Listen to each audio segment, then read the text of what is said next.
호세아서는 1장에서 14장까지 기록되어 있습니다. 크게 두 부분으로 나눠 볼 수 있습니다. 1장에서 3장까지는 부정한 아내 고멜과 신실한 남편 호세아에 관한 이야기입니다. 하나님은 호세아에게 부정한 여성 고멜을 아내로 취하라고 말씀합니다. 또 자기 집을 나서 남의 남자와 정을 통한 부정한 아내 고멜을 용서하고 집으로 데리고 들어오라고 말합니다. 이러한 호세아의 고통스러운 사랑, 아픔의 사랑을 기록해 주고 있습니다. 그리고 4장에서 14장까지는 이러한 고멜과 호세아의 관계를 통해서 영적으로 간음한 이스라엘 백성들에 대한 하나님의 고통하는 사랑, 하나님의 아픔의 사랑을 기록해 주고 있는 것이 후반부인 4장에서 14장의 내용이라고 말할 수 있습니다. 오늘 봉독한 본문의 말씀도 바로 이러한 부정한 이스라엘 백성들의 삶과 여기에 대한 하나님의 고통하는 사랑의 한 장면을 우리에게 설명해 주고 있다고 말할 수 있습니다. 우리 인간의 삶에는 기쁨보다는 고뇌가 더 많습니다. 그것은 우리의 삶 속의 행복보다는 불행이, 성취보다는 잃어버림이, 성공보다는 실패가 더 많이 깃들여 있기 때문입니다.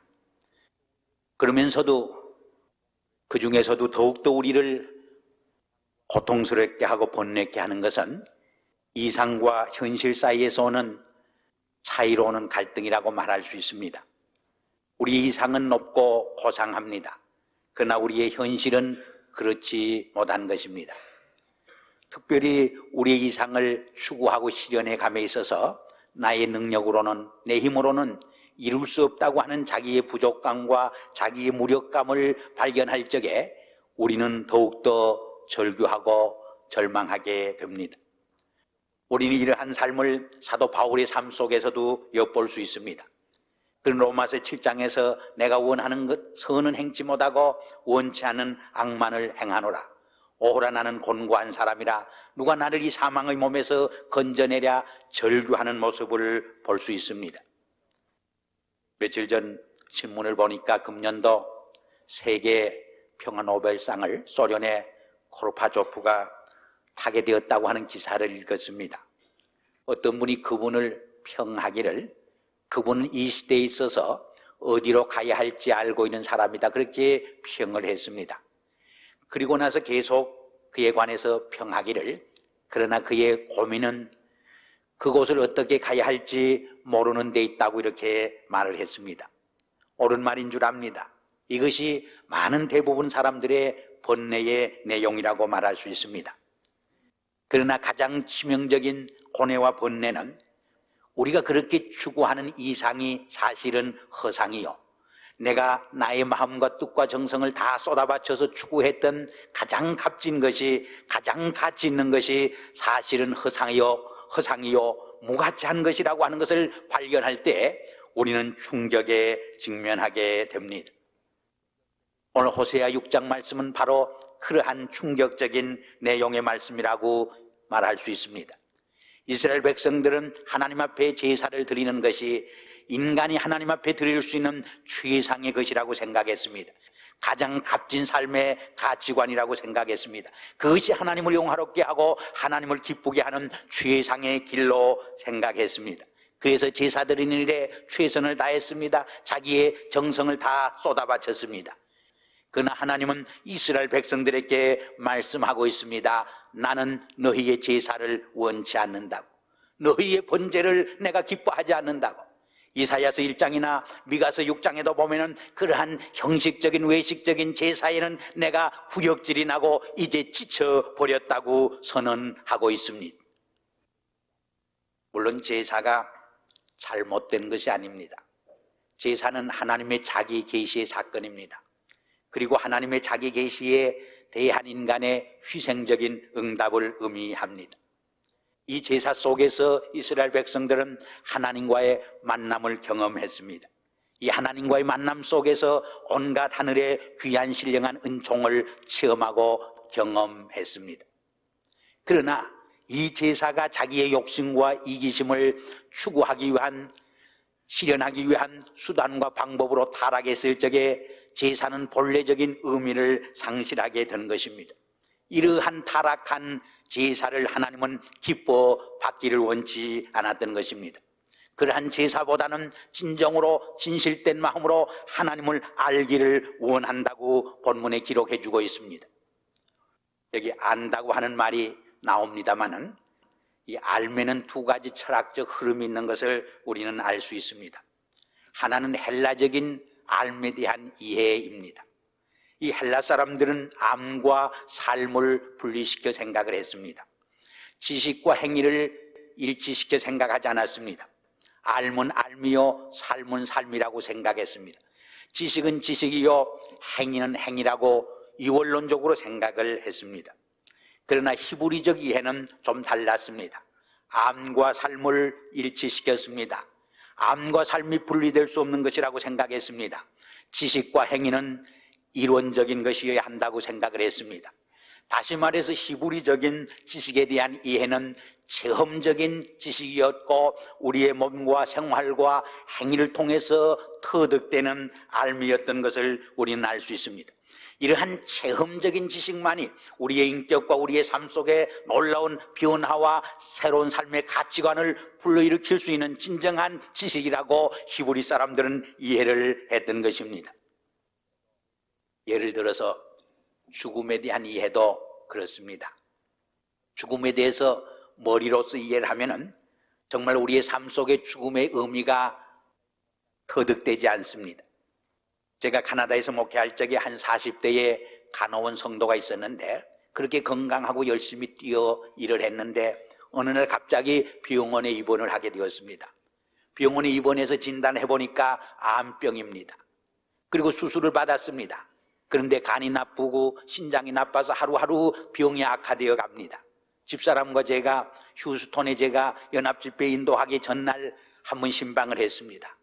저를 붙들고 눈물을 흘리면서 이렇게 인생이 허무하게 죽을 줄 알았다고 하면, 삶이 이렇게 허무하게 끝날 줄 알았다고 하면은 좀 더 하나님을 위해서 내가 열심히 봉사하고 교회를 위해서 열심히 섬김의 삶을 하고 신앙으로 살다가 하나님 앞에 부끄럼 없이 설 텐데 너무 부끄럽게 미련하게 지난 날을 살았다고 눈물을 흘리며 고백하는 이야기를 들을 수 있었습니다. 좀 더 친구들에게 사랑꾸지를 다하지 못하고 정말 친지들에게 인간 노릇을 다하지 못하고 이렇게 살아온 것이 얼마나 후회스러운지 알 수 없다고 그런 고백을 했습니다. 지난 여름에 남편이 그렇게 유럽 구경을 가자고 여행을 가자고 했지만은 금년만 몰개지를 물으면 다 갚을 텐데 내년에 가겠다고 했는데 그것도 그렇게 후회스럽다고 이렇게 고백을 했습니다. 그분이 남의 죽음을 얼마나 지켜봤는지 모릅니다. 간호원으로서 남의 죽음을 도와주기도 했습니다. 자기 어머니의 죽음에 친히 참석을 했습니다. 그러나 그러한 죽음에 대한 지식은 하나의 머리로서의 지식에 불과했습니다. 그러나 자기 죽음이 자기 삶 속에 직면해 왔을 적에 그 죽음의 의미는 전혀 새로운 지식으로 그에게 임재했습니다. 그의 삶 속에 놀라운 변화를 불러일으키게 된 것입니다. 새로운 삶의 가치관을 늦게나마 새롭게 깨닫게 된 것입니다. 호세아 선지는 이러한 체험적인 지식을 우리에게 강조해주고 있습니다. 호세아서 4장 6절에 보면 너희가 지식이 없어서 망한다고 말합니다. 너희가 지식을 버렸으므로 하나님께서도 너희를 버린다고 선언하고 있습니다.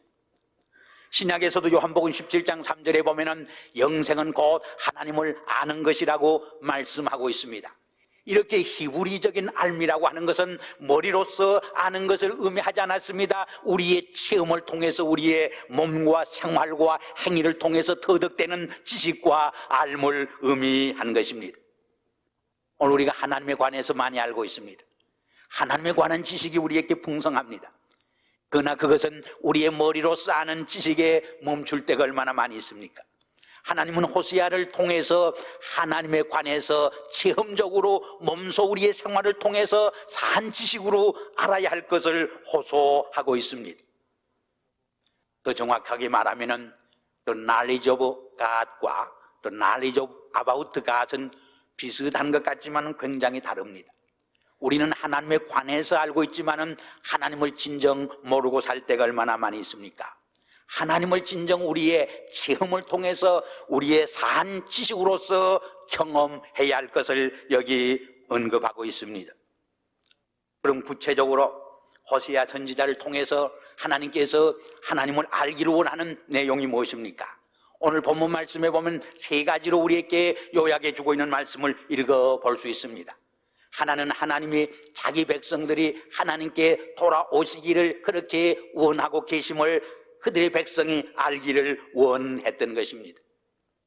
이 말씀은 예수님의 비유 중에 탕자의 비유를 우리에게 연상시켜 줍니다. 둘째 아들이 아버지께 말하기를 내 몫에 돌아올 재산을 주시옵소서.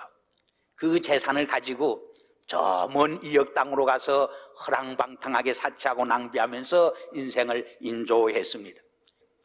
그는 그렇게 자기 멋대로 사는 것이 자유의 삶인 줄 알았습니다. 자기 멋대로 사는 것이 참 행복의 삶으로 착각을 했습니다. 거기에 진정한 평화의 길이 있는 줄 알았습니다. 그러나 오히려 그 길은 자유를 잃어버리는 길이었습니다. 방종의 노예가 되는 길이었습니다. 죄의 노예가 되는 길이었습니다. 자기 욕심에 갇히는 삶이었던 것입니다. 그는 고난 속에서, 헐벗음 속에서, 굶주림 속에서, 가난 속에서 자기의 모습을 발견합니다. 아버지의 사랑을 재발견합니다. 아버지의 마음을 다시 이해하게 됩니다. 그래서 자기의 체면도 버리고 자기의 자존심도 버리고 아버지께 돌아오기로 결심하고 결단하게 됩니다. 이것이 바로 회개의 삶입니다. 우리 기독교에서 이 회개의 삶을 가장 중요시합니다. 하나님은 우리 믿는 성도들에게 무엇보다도 이 회개의 삶을 요청하고 있습니다. 이것을 다른 말로 설명을 하면 하나님과의 올바른 관계적인 삶이라고 말할 수 있습니다.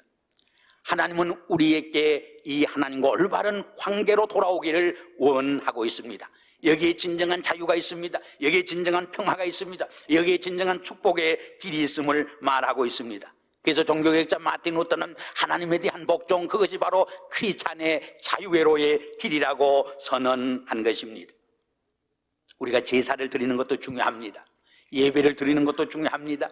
우리가 기도를 드리고 찬양을 하고 전도하는 것도 중요합니다. 그러나 하나님과의 올바른 관계가 더 중요한 기본적인 사건입니다. 이것이 우리 믿는 성도의 신앙생활의 파운데이션이 되는 것입니다. 이것 없이 우리가 열심히 찬송하고 기도드리고 예배를 드리지만은 그것은 밑빠진 독에 물을 붓는 격이 됩니다.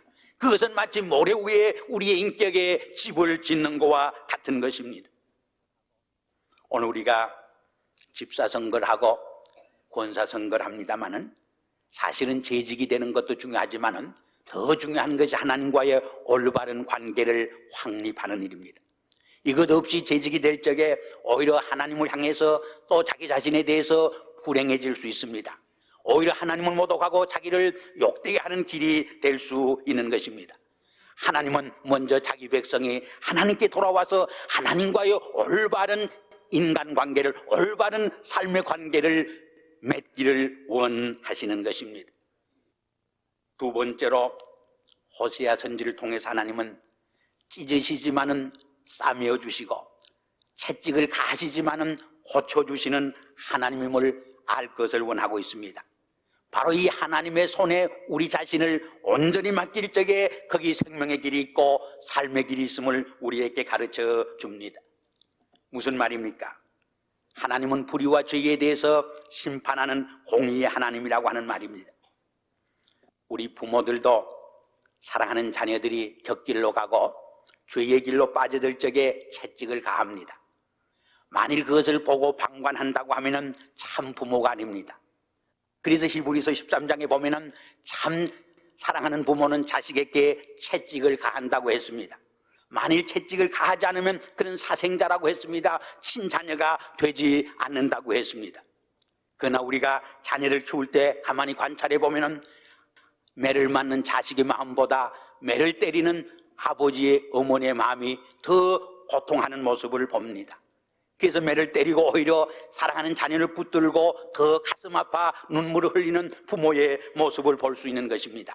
이것이 바로 우리 하나님의 마음이요 우리를 향한 하나님의 사랑이라고 하는 것을 깨닫게 됩니다. 하나님은 결코 우리를 상처 속에 머물러 있게 하지 않습니다. 고난 속에 방관하지 않습니다. 그 상처를 싸매어 주시고 그 고난을 치유해 주시는 사랑의 하나님이라고 하는 것을 우리는 오늘 본문에서 깨닫고 배울 수 있게 됩니다. 며칠 전에 어떤 분이 좋은 책 한 권을 보내주셨습니다. 그 책 이름은 어둠 속에 비친 한 쌍의 촛불이라는 그런 책이었습니다. 그 내용은 지금 시카고 지역에서 열심히 대학에서 가르치고 또 신체 불구자를 위해서 활동하는 강영우 박사라고 하는 분의 부부의 이야기였습니다. 이분은 15살 때에 축구볼에 맞아서 눈을 실명했습니다. 장님이 되었습니다. 눈을 잃어버린 그 아픔 속에서 얼마나 하나님께 부르짖었는지 모릅니다. 내 눈을 고쳐달라고, 자기에게 좀 더 힘이 있고 권력이 있는 자리에 있게 해달라고 기도했습니다. 그러나 하나님은 그의 눈을 고쳐주지 않았습니다. 그에게 높은 위치에 부유한 자리에 있기보다는 가난하게 하고 연약하게 했습니다. 그러나 그는 오늘날 고백하고 있습니다. 하나님은 자기의 눈을 고쳐주지 않음으로써 오히려 자기를 낮은 자리에 떨어뜨리게 함으로써 하나님을 사랑하는 믿음을 깨닫게 했다고, 하나님을 섬길 수 있는 마음을 주셨다고 이렇게 고백을 합니다. 그 부인이 더 훌륭합니다. 그보다 1살 많은 누님뻘입니다. 그러나 그를 만나서 너무 참 도와주고 싶은 마음에 결혼을 하게 되었습니다. 수십 년간 그를 뒷바라지 하면서 그를 박사학위를 마치게 하고 대학에서 가르치면서 신체장애자를 위해서 아름다운 봉사를 할 수 있도록 자기의 삶을 희생한 것입니다. 하나님은 우리에게 올라가게 하는 때도 있고 내려가게 하는 때도 있습니다. 넘어지게 하는 때도 있고 일어서게 하는 때도 있습니다. 성공케 하는 때도 있고 실패하게 하는 때도 있습니다. 상처를 받게 하는 때도 있고 치유케 하는 때도 있습니다. 그러나 그 모든 것이 나를 위해서 사랑하는 자에게는 협력해서 선을 이룬다고 하는 믿음으로 하나님의 손길에 나의 삶을 전적으로 위탁할 적에, 맡길 적에 나를 통해서 내 속에서 하나님의 놀라운 아름다운 형상을 빚어가게 되는 것입니다. 나를 더 훌륭한 하나님의 도구로 역으로 써주심을 우리는 우리의 삶 속에서 체험할 수 있게 되는 법입니다. 마지막으로 하나님은 제사보다 번제보다 인애를 더 원하신다고 말씀합니다. 여기 인애는 사랑을 의미합니다. 그러나 인애라고 하는 말 헤세트는 값싼 사랑을 의미하지 않습니다. 자기의 욕심을 충족시키려고 하는 상업화한 그러한 사랑을 의미하지 않습니다. 순수한 진실된 사랑을 의미하는 것입니다. 하나님에 대한, 이웃에 대한 충성스러운 희생적 사랑을 의미하는 것입니다. 이러한 사랑 속에는 놀라운 신비한 힘이 있습니다. 이러한 사랑은 우리의 개인의 인격의 삶과 우리의 공동체와 우리의 사회를 변화시키는 놀라운 강한 힘이 있음을 우리는 알고 있습니다. 사랑하는 자의 얼굴을 보면 빛이 납니다. 아름다움이 있습니다. 어제도 주례를 섰습니다마는 신랑이 신부의 얼굴에 그저 기쁨이 충만하고 아름다움이 가득합니다. 다른 교회 가서 또 결혼에 참석했습니다마는 그 결혼식에서도 같은 모습을 볼 수 있었습니다. 왜 그렇습니까? 그 마음속에 사랑하는 마음이 있기 때문입니다. 우리가 사랑하는 마음을 지닐 적에 인생을 긍정적으로 보게 됩니다. 상대방에서 아름다움을 찾게 됩니다. 인생을 진실되게 지혜롭게 슬기롭게 살아가게 됩니다. 우리의 삶을 창조적으로 살아갈 수 있게 되는 것입니다. 그래서 사도 요한은 하나님은 곧 사랑이라고 말합니다.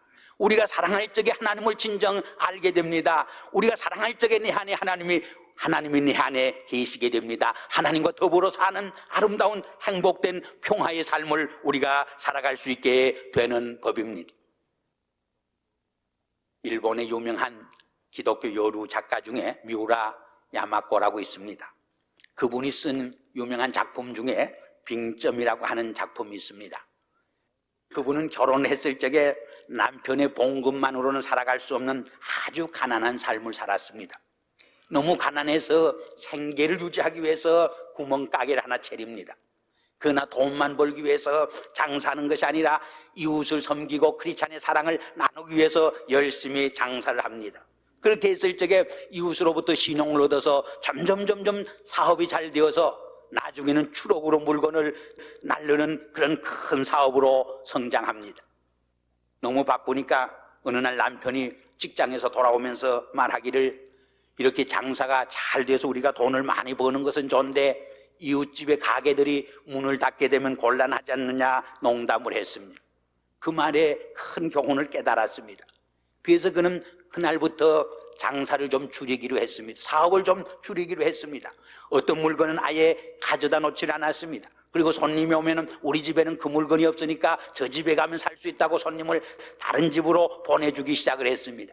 그러한 삶 속에선 남 모르는, 남들이 경험하지 못하는 섬김의 기쁨과 즐거움을 체험하며 시간적 여유를 갖게 됩니다. 그 시간적 여유 속에서 그 유명한 작품 빙점을 완성하게 됩니다. 자기 하나만을 위해 사는 이기적인 삶 속에 우리의 영혼은 질식당합니다. 우리의 삶은 창조적이 될 수 없습니다. 그러나 다른 사람을 사랑하는 사랑의 마음과 여유를 가지고 살 적에 우리의 삶은 창조적이 될 수 있는 것입니다. 오늘 우리는 총동원주의를 지키고 있습니다. 우리는 세계평화주의로 지키고 있습니다. 이 교회를 받들어 섬겨나갈 충성스러운 집사님과 권사님을 선출하는 주일입니다. 저는 오늘 무엇보다도 하나님을 아는 지식에 총동원되는 이 주일이 되기를 바랍니다. 그래서 하나님의 공의와 사랑을 실천하며 그 하나님의 공의와 사랑을 실천함으로 우리가 참 하나님의 평화를 체험하고 이 땅 위에 참 평화의 세계를 건설할 수 있는 우리가 되기를 기원해 봅니다. 이러한 사랑과 화목 속에서 나보다 상대방이 하나님의 종으로 일꾼으로 부름받았으면 얼마나 좋을까 하는 이러한 사랑 속에서 우리가 주의 종들을 선출하는 축복의 날이 되기를 기원해 봅니다. 이때 하나님께서 더욱 우리를 통해서 영광 받을 것이고 우리 교회를 통해서 하나님의 놀라운 사랑과 평화의 역사가 이 땅 위에 이루어질 줄을 확실히 믿는 것입니다. 이러한 은혜와 축복이 오늘 우리의 삶 속에 임재하기를 주의 이름으로 기원합니다. 기도하시겠습니다. 아버지 하나님, 오늘 우리들에게 총동원주의를 허락해 주심을 감사합니다. 우리의 시간과 정력과 탤런트를 다 동원해서 하나님의 공유와 사랑을 실천하고 이 땅 위에 하나님의 나라를 확장하는 하나님의 샬롬의 사회를 건설하는 데 이바지할 수 있도록 은혜를 베풀어 주시옵소서. 특별히 오늘은 주의 몸된 교회를 받들어 섬길 충성스러운 종들을 선출하려고 합니다. 하나님 보시기에 참으로 충성된 종들을 뽑아서 그들을 세워 하나님의 나라를 확장해 갈 수 있도록 하나님 성령으로 역사하여 주시옵소서. 혹 이를 통해서 마음에 시험당하는 분이 없게 하여 주시고 마음에 조금이라도 섭섭한 마음을 갖는 분이 없도록 주님 성령으로 인도하여 주시옵소서. 예수님의 이름으로 감사하며 기도하옵나이다.